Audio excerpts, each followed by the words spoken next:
Okay, so here is another screencast for Mr. Tamachko's photography class. And this screencast is for the multiple exposure or cloning project. So you need a minimum of 5 pictures that will be merged together into one file. So I suggest you shoot a few extra in case you have an overlap and your pictures don't work. So here's an example of some pictures. Picture 1, picture 2, I can see is going to overlap with picture 1 a lot. Picture 3, picture 4, picture 5, and picture 6. It's important that between the pictures that the camera does not shift at all, so your background shouldn't move, and that your focus and exposure does not change between pictures. Okay, so I'm going to use all the pictures except for picture number 2. Okay, let me go into Photoshop, and I'll start by opening my first 2 pictures.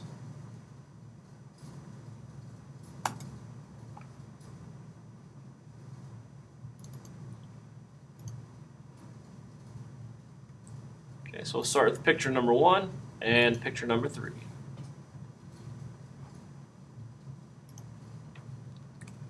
that out of the way. Alright, so here we have picture number 1 and picture number 3. I'm going to take the Move tool and I'm going to drag and drop picture number 3 on top of picture number 1. Don't need that anymore. And I'm going to line it up. You'll see that Photoshop will snap the picture into place, but I like to use smart guides to help me line things up. And the way that you activate them is you go to View, Show, and Smart Guides. And that will turn on Smart Guides, which will give you that pink line that tells you when things are lined up. Alright, so now I have this picture on top of that picture. Okay, while layer number 1 is active, and you can tell it's active because it's highlighted blue, I'm going to make a new layer mask, which is that white box there. Then go over here and choose the brush tool.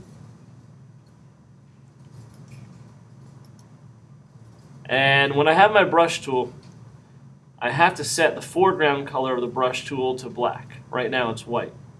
So I click on these arrows and it switches the colors back and forth. I want the foreground color to be black.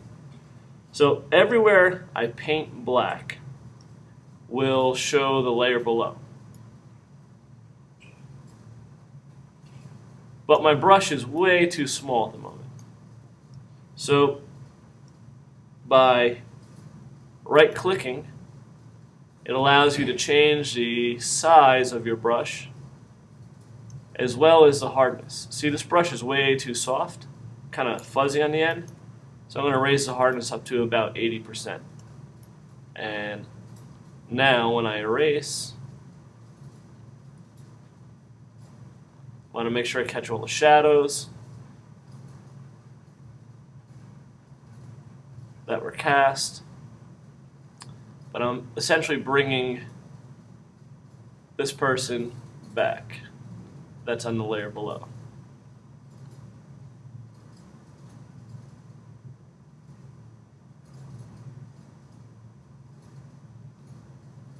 And you'll notice that in the process of doing this brushing that I erased part of the person in the background. So I'm going to zoom in. Control plus zooms in. And I'm going to change my foreground color to white and make my brush smaller. And now with white on the foreground color, it allows me to bring back areas that I did not want to get rid of. And this is where the process becomes kind of tedious. So in the planning stage, you can plan to shoot your pictures so you don't have to have overlapping subjects, and that'll save you some time. Otherwise, you have to do what I'm doing now, which is time consuming and a little boring.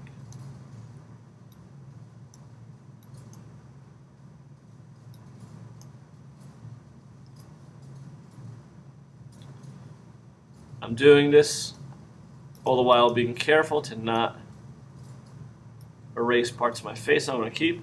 And I'm going to have to lower the hardness. The brush is still a little on the hard side, probably to about 65%, just to get a softer edge to my brush, so it makes a more natural blend between the two subjects.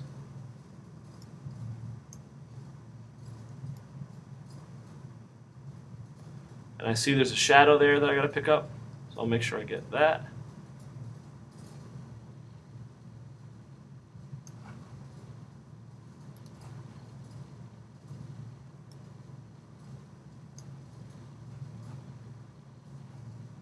Alright, almost there. There's a little more to do in the small areas. And now the shadow. Whenever I get shadows, I want to work with a large brush that's very, very soft, because I want my shadows to kind of blend together.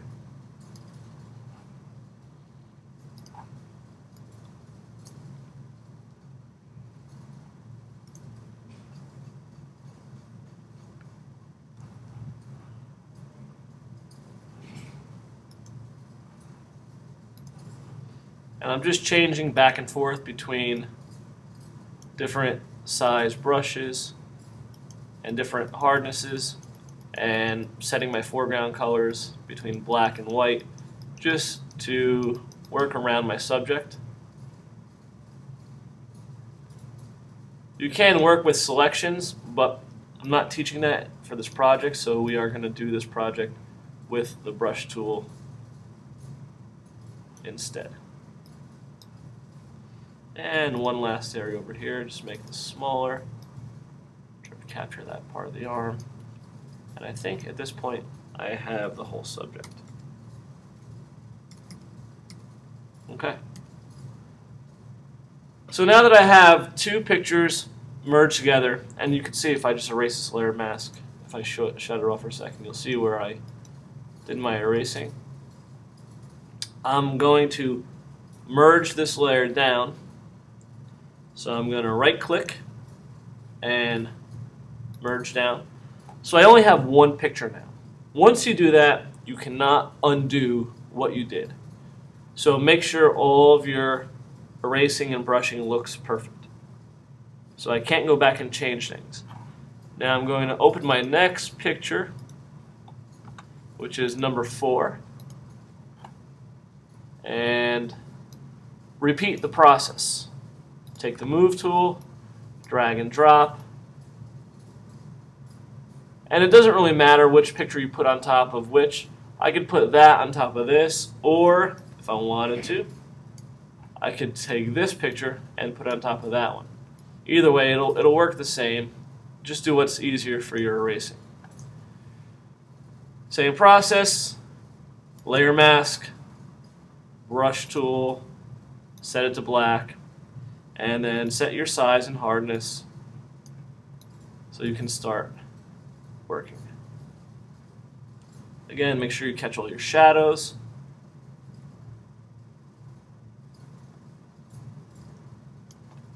And now Control Plus will allow me to zoom in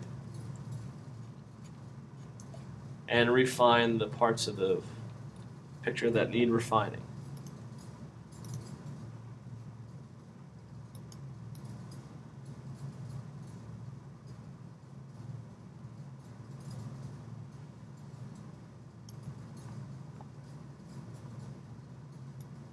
Again, I see it on the shadow here that I have to capture.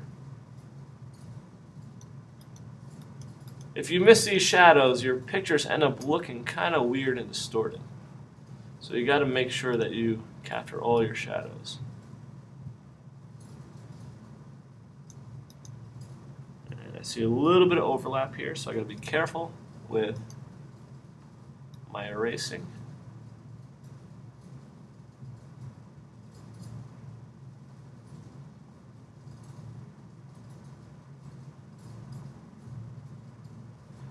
And I'm going to just zoom out and see how that looks, to see if it looks natural, which it looks okay. Alright, my shadows look good, my subjects are all in place. I'm going to right click on layer 1 and merge down and then open my next picture, which is number 5.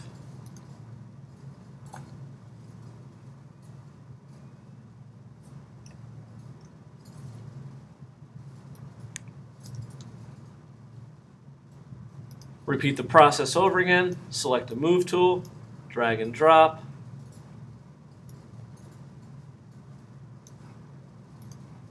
Just close some of these windows out so I have more space here.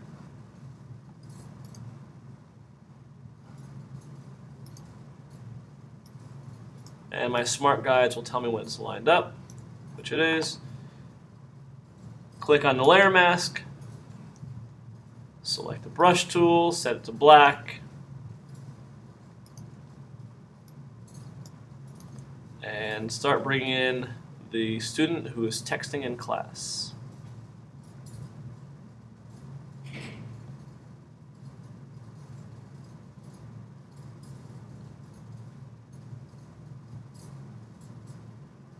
Make sure we capture the legs.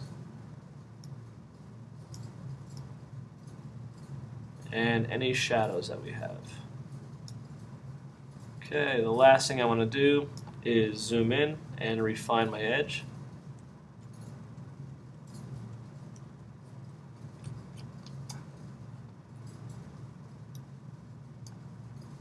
Switch to white.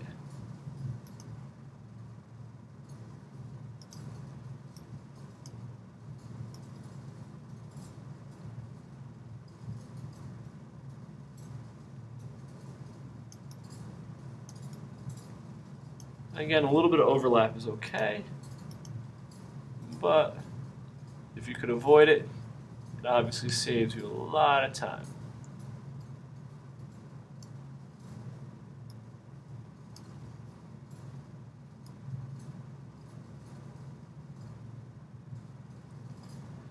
And because my subject is wearing the same shirt in every picture, it's kind of hard to tell where one starts and the other one ends. Okay, let's zoom out and take a look at it, see how it looks. Looks pretty good. I can right click and merge down and then open my last picture. Now my last picture, I spaced my subject out a lot. So this should be the easiest one for me to do. Move tool. Drag and drop, smart guides line it up.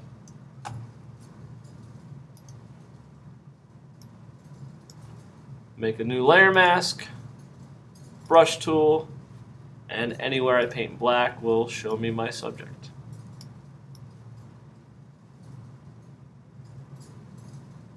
Capture the shadows.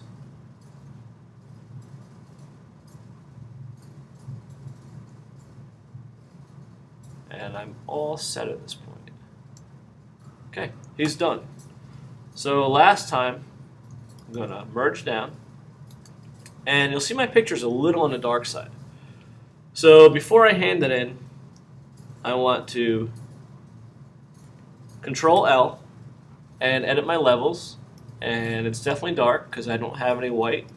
So I'm going to move the white point slider in to brighten the picture up a little bit.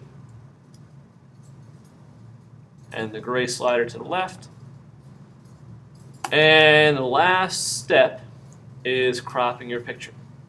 We're going to set our width to 11, our height to 8.5, and the pixels to 180. And you'll see this is kind of a short box. It fits the size of printing paper. And if it crops your subject too much, you can make the box a little bit larger and go off the page. And then when we print the picture out, we'll just capture a little bit of white border around it. And that's the project. When you are finished, save it as last name, first name of everybody who worked on it.